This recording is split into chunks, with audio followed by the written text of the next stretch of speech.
Welcome back, Guardians. In this report, we will cover deities, the promises they give, and some of the history of the now scattered invaders, the Hive. More importantly, this report will attempt to provide an in-depth analysis of the Hive's rise to galactic dominance. The Hive originated from a gas giant called Fundament, at least in their historical record. A majority, if not all, of our vital information on the Hive come from a series of books recovered from Oryx's Dreadnought, aptly named the Books of Sorrow. These books detail the rise of Oryx, the Hive's plight on Fundament, their first encounter with the deep, which roughly translated is the darkness, and the sky, which is the light. Throughout the Books of Sorrow, the worm gods are highly influential on the Hive we see today.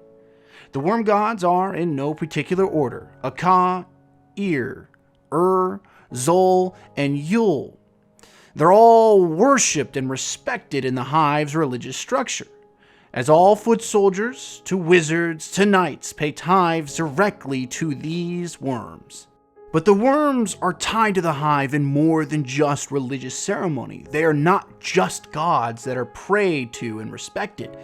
Each Hive soldier has a larvae inside of it from one of the 5 worm gods. The larvae has 2 specific functions: to provide a kind of immortality to the Hive it occupies, and to collect and consume the ties that its occupied Hive creates.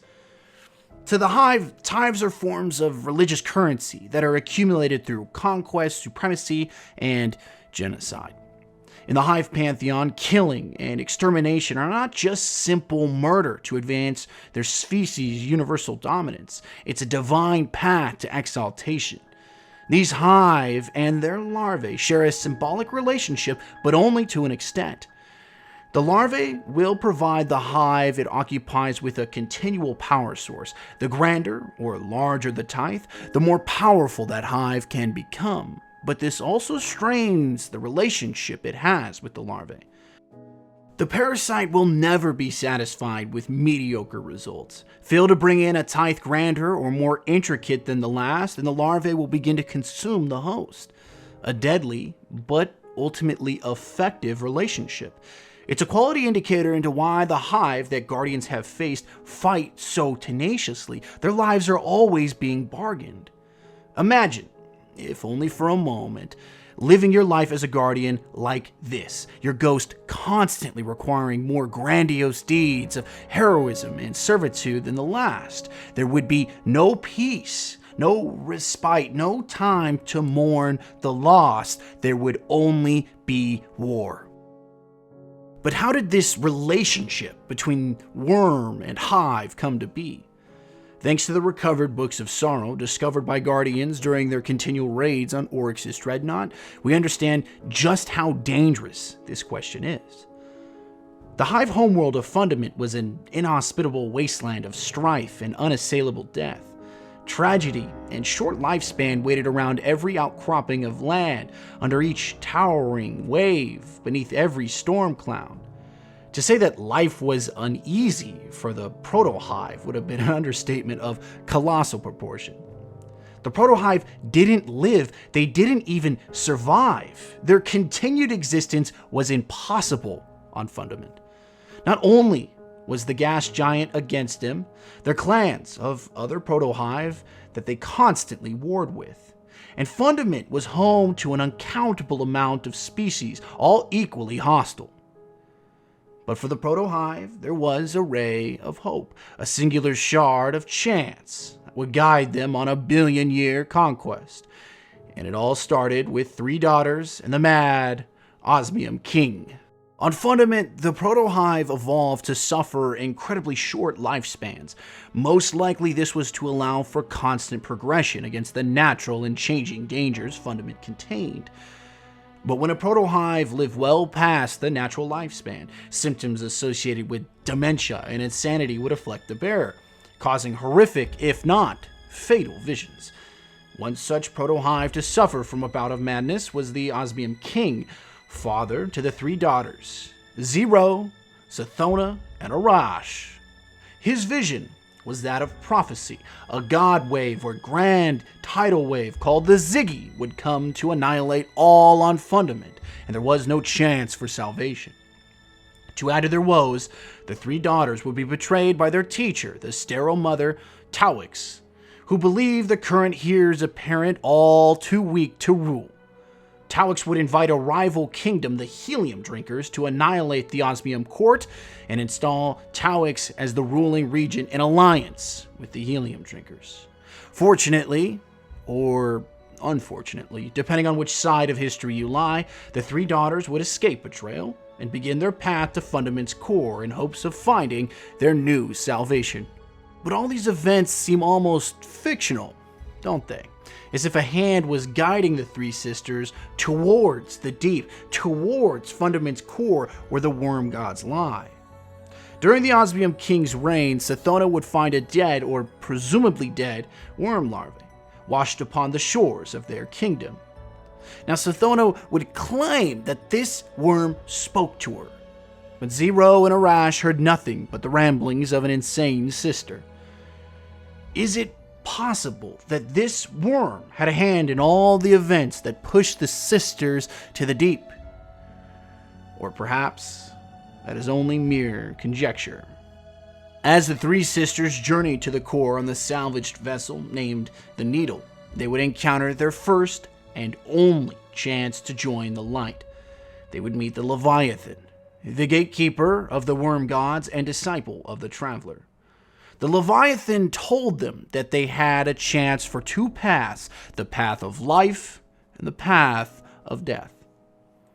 But if you had a choice to save your people from an active god, or at least one that pulled you towards it, or had the choice to choose a god that didn't protect your people from the constant trials and tribulations of your home, is that a choice? To the sisters, aligning themselves with the Traveler meant choosing the god of apathy. They were forced to the god of action. But the implication here goes beyond choices of morality. Do the worm gods have the ability to manipulate a host beyond visions or subliminal suggestions? Grand manipulators on a cosmic scale often make our most clever seem dull-witted, like children fumbling with formulas well beyond their capacity. Once the three sisters reached the worm gods deep within Fundament's core, they were given one final opportunity to turn back, one final glimpse of a completely different future. But to the sisters, retreat meant death, not only for them, but for all Proto-Hive. The pact was simple. The 5 worms would provide larvae for the 3 sisters. In turn, the larvae would provide immortality and ability. But there was only one condition the worm gods required. They must never turn from their base instinct, their most basic of desires. Zero sought to test herself in battle. Savathun wished to use her knowledge and wit to outthink her enemies. And finally Arash, to strive for the greatest intellectual mind. Secondly, the worm larvae they took would grow in strength in conjunction with the 3 sisters, and if they failed to meet their conditions, their worms would consume them. And so began a billion-year conquest of the Hive. The ripples of such utter devastation are still being felt and witnessed by Guardians today. We know these worm gods are disciples of the darkness, ancient things with tendrils extending well beyond the Hive, perhaps closer to us than we choose to believe. There is a strong parallel between the worms and our ancient beings of legend, the Aham Kara, our wish-granting dragons of myth. In Book 12, the Books of Sorrow, it states, and I quote, "Reality is a flesh, O general ours, let us feast of it."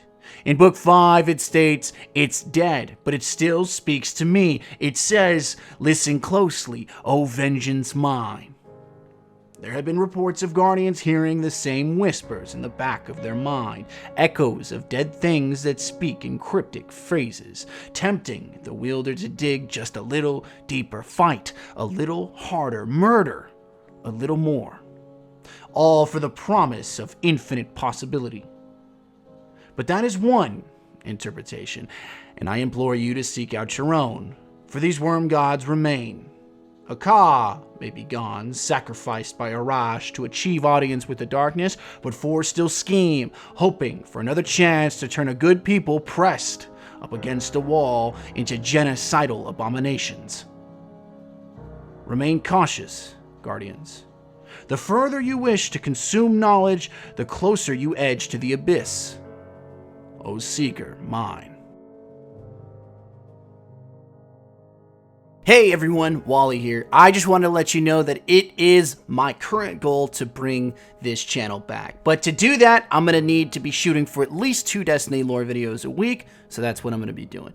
Each lore video is voted on by the Lore Seeker community in the Discord server. All are welcome to join, and your input is needed. So if you enjoyed the video, like it and subscribe. Every small bit goes a long way.